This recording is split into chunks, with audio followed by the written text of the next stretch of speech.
With spring just around the corner, farmers across the U.S. are heading out to the fields to plant crops that will feed our families in the months ahead. With many environmental challenges facing our nation, today's farmers take great pride in conservation methods to preserve the land and leave it in optimal shape for future generations. Well, joining us today to talk about the state of American farming is Kristie Swenson. She is a grain farmer from Tremont, Minnesota, and Kim Bremmer, a dairy nutritionist who consults with more than 30 dairy farmers in her native Wisconsin. Ladies, welcome to the program. Good morning. Thank you. Thank you. Let's get right into this. It is a busy time of year. Kristie, can you tell us a little bit about some of the activities that are going on back on your farm?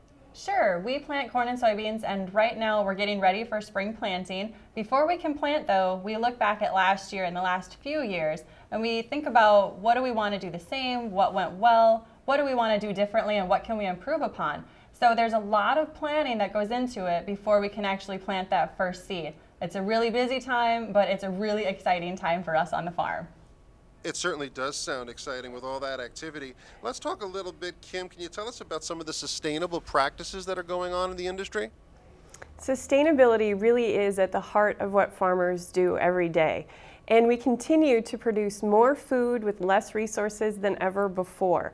You know, we do that in how we care for the land and particularly how we care for the animals. You know, everything is about reducing stress on the animals. Nutrition plays a huge role. For the past 15 years, I've been a nutritionist for dairy cows. We do customized meal plans for every individual farm because, you know, our nation's livestock eat better than most people, and it's pretty amazing. And I think about when my grandpa farmed.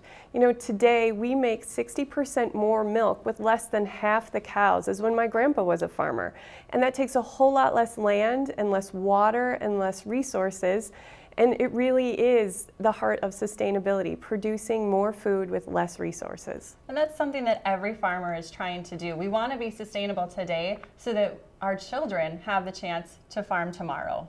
That really is important, and it's very impressive to see what's being done. Kristie, can you tell us a little bit about how science is playing into farming and some of the biotechnology that's used in agriculture?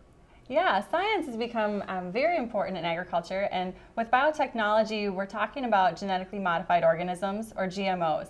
And I think back to how my grandpa farmed, and he used to go out in the fall and hand pick the biggest ears of corn, the ones with the most kernels around, and save them as seed for the next season. There was some sort of genetic mechanism in that plant that made it produce a bigger ear of corn.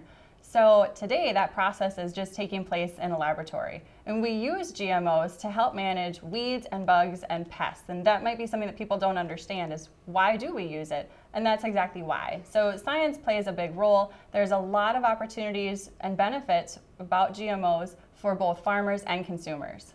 Because healthy plants make healthy food. It certainly makes sense. Kim, can you tell us a little bit about Common Ground? Common Ground is a great grassroots organization. We're all women volunteers in agriculture. You know, we're trying to bridge the gap and have the conversations about farming and how your food is raised. You know, we recognize that there's misinformation around every corner, and it's just a Google click away. So when you have questions about how your food is raised or how we do something in farming, we want you to ask us and ask a farmer, because we're moms and consumers too. And if you want more information, you can go to our website. It's findourcommonground.com, or you can join us in a live conversation on Facebook or Twitter at Common Ground Now. Well, ladies, I want to thank you for giving us some really helpful and important information. Kristie Swenson and Kim Bremmer, thank you for taking the time today. Thank you. Thank you for having us.